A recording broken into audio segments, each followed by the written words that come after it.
بسم اللہ الرحمن الرحیم۔ السلام علیکم ورحمۃ اللہ وبرکاتہ۔ رب ارحمہما کما ربیانی صغیرا۔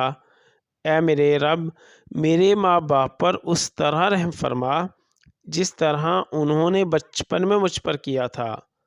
سورۃ الملک پڑھنے والے کے لیے شفاعت کرنا۔ امام ترمذی نے حضرت ابو ہریرہ رضی اللہ عنہ کے حوالے سے نبی کریم صلی اللہ علیہ وسلم سے روایت نقل کی ہے کہ آپ صلی اللہ علیہ وسلم نے فرمایا، قرآن میں ایک ایسی صورت ہے جس کی 30 آیات ہیں جو بندے کے لیے شفاعت کریں گی یہاں تک اس کی مغفرت ہو جائے گی۔ وہ سورہ تبارک الذی بیدہ الملک ہے۔ جامعۃ الترمذی حدیث نمبر 800۔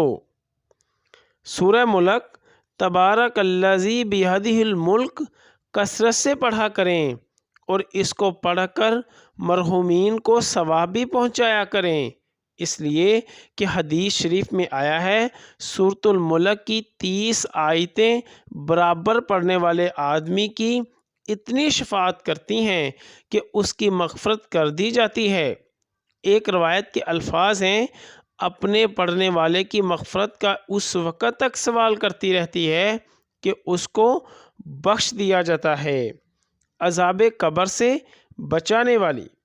امام نسائی نے حضرت ابن مسعود رضی اللہ عنہ سے روایت نقل کی ہے کہ انہوں نے فرمایا، ہر رات تبارک الذی بیدہ الملک پڑھنے والے شخص کو اللہ تعالیٰ اس کی وجہ سے عذاب قبر سے محفوظ کر دیتے ہیں، اور ہم رسول اللہ صلی اللہ علیہ وسلم کے زمانے میں اس کو مانعات یعنی روکنے والی کا نام دیتے تھے۔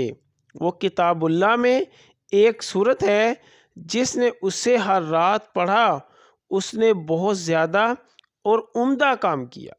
نبی کریم صلی اللہ علیہ وسلم کا اسے پڑھے بغیر نہ سونا۔ امام ترمذی نے حضرت جابر رضی اللہ عنہ سے روایت نقل کی ہے کہ یقیناً نبی صلی اللہ علیہ وسلم الف لام میم تنزیل اور تبارک الذی بیدہ الملک پڑھے بغیر نہ سوتے۔ جامعۃ الترمذی۔ یا اللہ، خاندان اہل بیت کی سچی محبت ہمارے دلوں میں راسخ فرما۔ یا رسول اللہ صلی اللہ علیہ وسلم، ہمارے ماں باپ اور ہماری آل اولاد آپ صلی اللہ علیہ وسلم پر قربان ہو۔ آمین یا ارحم الراحمین۔